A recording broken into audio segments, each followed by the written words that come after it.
చీకట్లో ఇప్పుడు చూస్తే అంత బాగా కనపడదు, పొద్దున చూద్దామంది చెల్లెలుగా. చాలా తెలివైంది, ఎందుకని తెలుస్తుంది.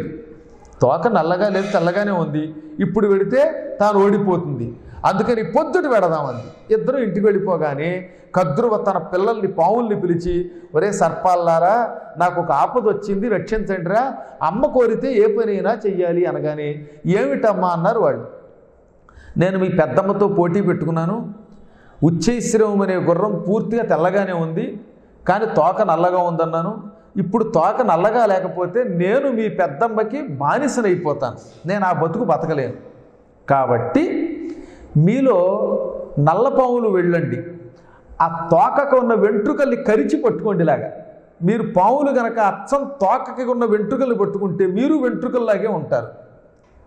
నల్ల తాచుపాములు పట్టుకుంటే వెంట్రుకలు నల్లగా కనపడతాయి, అప్పుడు తోకంతా నల్లగా ఉన్నట్టు అవుతుంది, నేను నెగ్గుతాను అనగానే పాపం ఈ పాముల పిల్లలు అన్నారట, చాలా తప్పమ్మా, ఇది మోసం చేసి నెగ్గకూడదు, రిగ్గింగ్ చేసి ఎలక్షన్లో నెగ్గడం నాకు ఇష్టం లేదు, ఏమైనా సరే ధర్మం అన్నారు వాళ్ళు. ఒరే, మీ అమ్మని కాపాడడం కోసం ఈ పని చేయండి అంటే, అమ్మైనా బొమ్మైనా ధర్మమే, సత్యమే అన్నారు వాళ్ళు. అప్పట్లో పిల్లలు తల్లిదండ్రులకు అలా బుద్ధి చెప్పేవారు, అంతేగాని ఎప్పటికి మళ్ళీ కాదు. మా అమ్మ 1000 రూపాయలు దొంగతనం చేస్తే నేను 1,00,000 దొంగతనం చేస్తాననే పిల్లలు ఆ రోజుల్లో కొంచెం తక్కువగా ఉండేవారు. దాంతో ఈవిడి కోపం వచ్చింది.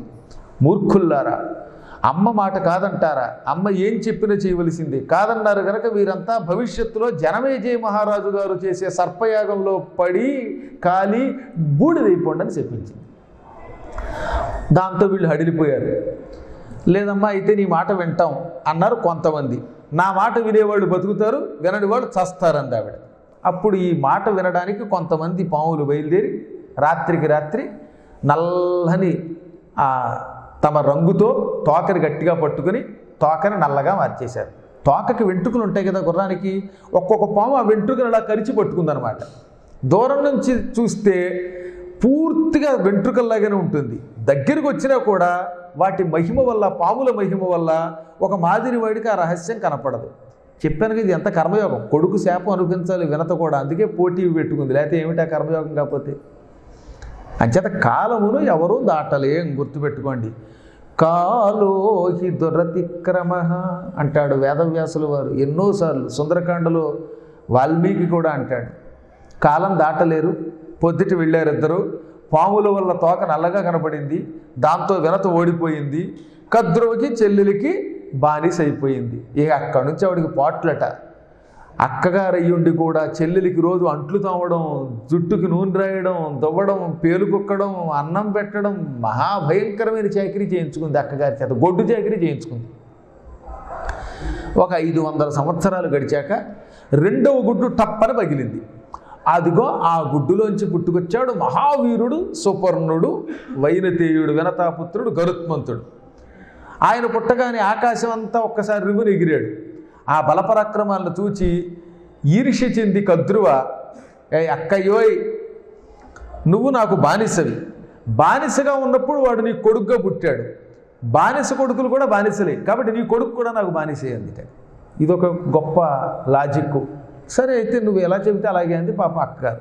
అక్కడి నుంచి చూడండి, ఈ పాములు కద్రువ గరుత్మంతుడిని నానా హింసలో పెట్టేశారు.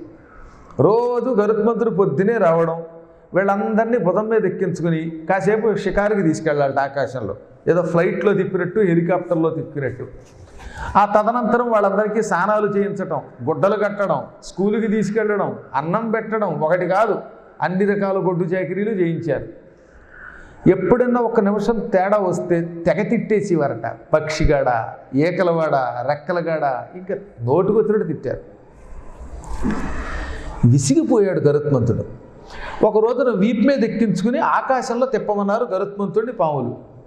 చాలా పైకి ఎగిరాడు ఆయన వీళ్ళ కోసం. ఇంకా పైకి ఎగరమన్నారు సర్పాలు. ఇంకా పైకి ఎగిరే కొద్ది ఇంకా ఇంకా ఇంకా అన్నారు. ఆయన బాగా పైకి ఎగరగానే సూర్యభగవానుడి వేడి ఈ పావుల మీద పడి పావులన్నీ మలమల మాడిపోయాయి, స్పృహ తప్పిపోయాయి. దాంతో వాటన్నిటినీ జాగ్రత్తగా పట్టుకొచ్చి వాళ్ళ అమ్మకు అప్పగించాడు. దుర్మార్గుడా, నా కొడుకుల్ని సూర్యుడి దాకా తీసుకుపోయి కాల్చి బూడిద చేద్దాం అనుకుంటున్నావుట్రా, నీకు బుద్ధి ఉందా అని తెగ తిట్టి గరుత్మంతుడిని, ఆ తర్వాత ఇంద్రుడిని ప్రార్థించి ఇంద్రుడి ద్వారా మళ్ళీ పునర్జీవితులు చేసుకుంది పిల్లల్ని. ఆ రోజు మొట్టమొదటిసారిగా గరుత్మంతుడికి దుఃఖం కలిగింది. అమ్మా, ఏమిటి నాకు ఈ కర్మ, ఒక్క దెబ్బ కొడితే చచ్చిపోతారు ఈ పావులంతా, కొండల్ని పిండి చేసే బలం నాది, అయినా ఈ దౌర్భాగ్యులకి ఎందుకు గొడ్డు చాకిరీ చేయాలి, తెగ తిట్టేస్తున్నారు, ఆ అంటే తిట్టు, ఊ అంటే తిట్టు, అన్నం పెడితే తిట్టు, పెట్టకపోతే తిట్టడం, ఇక ఏదో ఒక వంకతో నన్ను రోజు నిందిస్తున్నారు, ఈ దాస్యం నుంచి విముక్తి లేదా అంటే జరిగిందంతా చెప్పి మీ అన్నయ్య శాపన్నైనా ఆ శాపానికి ఇక విముక్తి వచ్చింది. ఎందుకంటే నువ్వు పుట్టప్పుడే 500 ఏళ్ళు అయ్యింది, మీ అన్నయ్య చెప్పిన ప్రకారం నాకు 1000 ఏళ్ల దాస్యం ఇక పూర్తవుతోంది, నువ్వే నన్ను ఈ గండం నుంచి గట్టెక్కించిన ఆయన అంది. అప్పుడు ఆయన తల్లి దగ్గరికి వెళ్ళి పినతల్లి దగ్గరికి, అమ్మ పిన్ని, నేను మా అమ్మ నీకు చాలా కాలం చాకిరీ చేశాం, ఈ చాకిరీ నుంచి నాకు మా అమ్మకి విముక్తి కలగాలంటే ఏం చేయమంటావు చెప్పు, నువ్వు ఏమడిగితే అది ఇస్తాం, డబ్బు కావాలా, నగలు కావాలా, ఇంకేం కావాలో అడుగు, అవి ఇచ్చేసి విముక్తి పొందుతాం అనగానే ఆవిడ కొంచెం ఆలోచించింది. ఈ కుర్రాడి చేత ఎక్కువ కాలం పని చేయించలేం, ఎప్పుడో ఒకప్పుడు వాడు వ్యతిరేకంగా మాట్లాడా మనం చచ్చిపోతాం, దానికి తోడు నా కుమారుల్ని జనమేజయుడి సర్పయాగంలో పడి కాలి బూడిదైపోమని శపించాను, కాబట్టి వాళ్ళకి చావు ఎలాగో తప్పదు, మేమందరం సుఖంగా బ్రతికి వీడి గండం నుంచి బయటపడాలంటే ఒక్క మార్గం, అమృతం తాగాలి, అమృతం తాగితే నా పిల్లలకి చావు ఉండదు, నాకు చావు ఉండదు, పైగా అమృతం తాగిన వాడు గరుత్మంతుడి కంటే బలవంతుడు అవుతాడు. ఇలా ఆలోచించి గరుడా, స్వర్గంలో అమృతం అని ఒక దివ్య పదార్థం ఉంది, ఆ పదార్థం పట్టుకొచ్చి నాకు ఇచ్చావంటే నీకు నీ తల్లికి దాస్యముక్తి ఇస్తాను. వెంటనే సంతోషపడిపోయాడు నేను. ఈ అమృతం ఎక్కడుందో తెలియదు, ఒప్పేసుకున్నాడు, కానీ ఎక్కడుందో తెలియదుగా. అందుకని వాళ్ళ నాన్నగారు కశ్యప ప్రజాపతి దగ్గరికి వెళ్ళి, తండ్రి అమృతం తెచ్చి ఇస్తే మా పిన్ని నాకు మా అమ్మకి దాస్య విముక్తి అంది, ఆ అమృతం తేవాలంటే ఎక్కడుంది, అసలు ఎలా వెళ్ళాలి అంటే ఆయన అన్నాడు, స్వర్గలోకంలో ఉంది నాయన, దాన్ని మీ అన్నగారు ఇంద్రుడు భద్రంగా అక్కడ అట్టే పెట్టాడు అమృతాన్ని, అక్కడికి వెళ్ళాలంటే మంచి బలం కావాలి, ఎగరాలి, అనంత బలం కావాలంటే నువ్వు విష్ణువు కోసం తపస్సు చేయి అన్నాడు.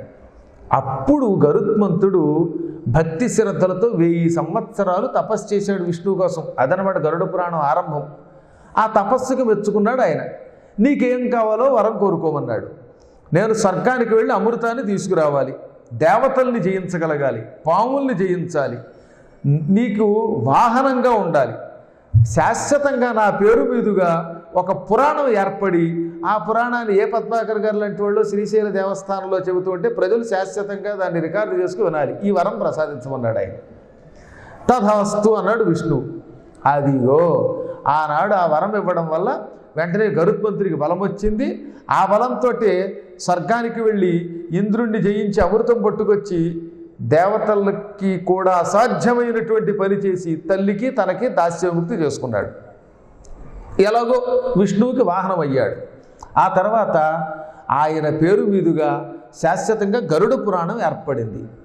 ఆపై పాముల్ని తనకి ఆహారంగా కూడా ఇమ్మన్నాడు. అప్పటి నుంచి పాములకి గరుత్మంతుడికి మధ్యలో పచ్చగడ్డేస్తే బొగ్గుమరేదనమాట. తన తల్లికి తనకి జరిగిన అన్యాయానికి పాము కనపడితే తను పీక్కు తినేసేవాడు ఆయన.